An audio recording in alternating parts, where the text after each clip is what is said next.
After this, we have one more.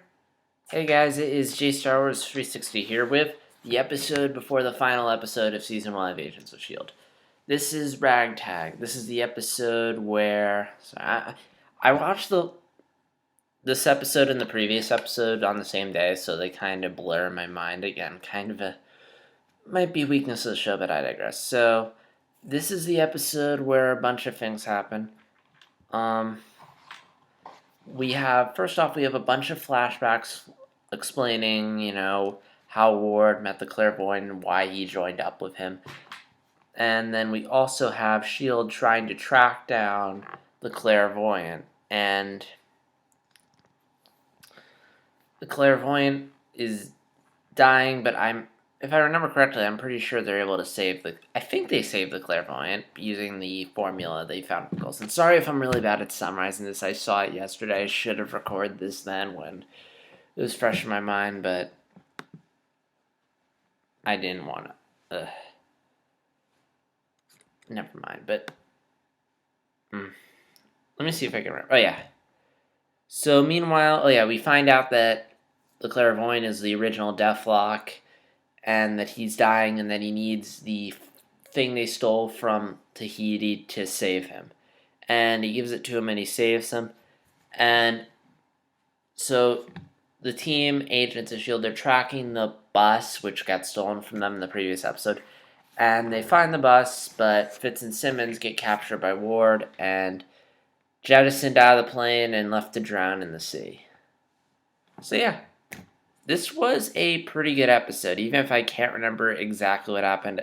I think that's more weakness of the show.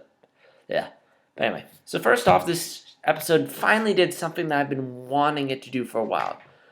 We get a backstory. Seriously, characters become so much more interesting when we take the time to explain why they are the way they are. And I love how we actually see Ward's backstory. And we don't just tease it, we see the full thing. It really helps us really understand the character. I've always been saying, I really don't feel like I know these characters, but man, when you give a character a backstory, they become way more interesting than before. Avatar: The Last Airbender, Zuko became 10 million times more interesting once we learned his backstory.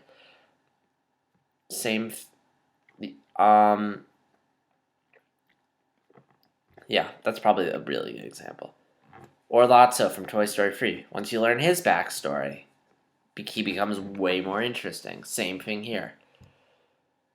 So, I really love how they did that. I really love how it was a bulk of the episode, wasn't just a bit. There were some really nice scenes that really helps you understand why Ward would side with someone so horrible. Really. It's kind of scary if you think about it, because Ward's been playing the nice guy, yet deep down he is actually evil. And I really hope they go that route. I really hope they don't go the cheesy Darth Vader route. If there's good within him and he's going to turn good on a dime because people are shouting at him. Which is another thing. I really like how Ward went through with killing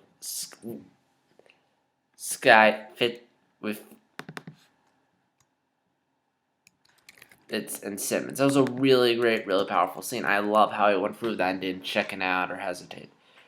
Again, it just would have been really cheesy if he had chickened out or turned good, because Ward's been evil for who knows how long. If they're just going to pull the bullshit of the power of friendship or love, they're probably going to do that. I'm going to be pissed if they do it. Then that'll be cheesy. And plus, they have another season, but again, I don't know if when they wrote this they knew they were going to have another season or if they just focused on this season.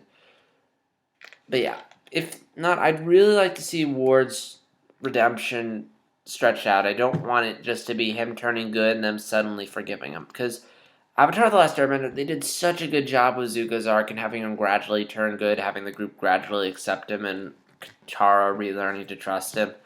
And I just hope they don't do what I think they're going to do, which is just have Ward's redemption, just cram it in, rush it in the... I just really hope in the next episode we don't get a Legend of Korra Season 1 where the creators aren't sure whether or not they're going to have another season, so they just quickly rush the ending and wrap everything up when they should leave it open for more. But yeah, so we'll have to see how it all ends tomorrow. Lastly, I do like the gadgets that Shield gets. The, the our I don't want to call it Shield, but you know what I mean. Our main characters are using to fight Hydra. They're fun and very comic booky. And I also got a kick out of the file transfer. That was funny. That's probably like one of the few moments on Agents of Shield where I actually kind of laughed. So yeah, again, pretty good episode. We have one more left. It's the finale. Crazy. This show's been going on. This season's been going on forever, but yeah, it's finally ending. We're gonna get our finale. Again, I'm curious to see how it ends. Again, I don't think they're probably gonna bring closure to it because they didn't know whether or not they're gonna have another season. So again, like usually what you do if you're smart with your shows, if you don't know whether or not you're gonna have another season, but you want to do more, you'll bring closure but leave it open. I feel like you should only go with a cliffhanger if you know for a fact you're gonna have the next season, because if you get canceled, then everyone gets pissed off. Which is what happened with Alcatraz. They ended on a fucking cliffhanger before they even knew if they were gonna have a second season. Whereas Avatar: The Last Airbender, smart. First season, closure, big finale, closure, but left it open to more. So that way there wouldn't be that much upset if it got canceled. Season 2, they knew they had their third season, so they just went, screw it, we're gonna have a dark ending and a fucking cliffhanger. But yeah, it'll be interesting to see what this show does. And it'll be nice for it to be over because I want to move on to more interesting shows. But yeah, so that's all I have to say. Oh yeah, sorry, I know I said I was going to do an update video. I'll try to do that tomorrow. Don't hold me to that, but again, I will try. But I can't make any promises. But I will be watching Agents of S.H.I.E.L.D. tomorrow and uploading my thoughts on that as soon as the episode's over. So, this is JStar260, and I'll see you guys tomorrow when I do my reactions to the final episode of this season of Agents of S.H.I.E.L.D. and my thoughts on the season overall. See you then.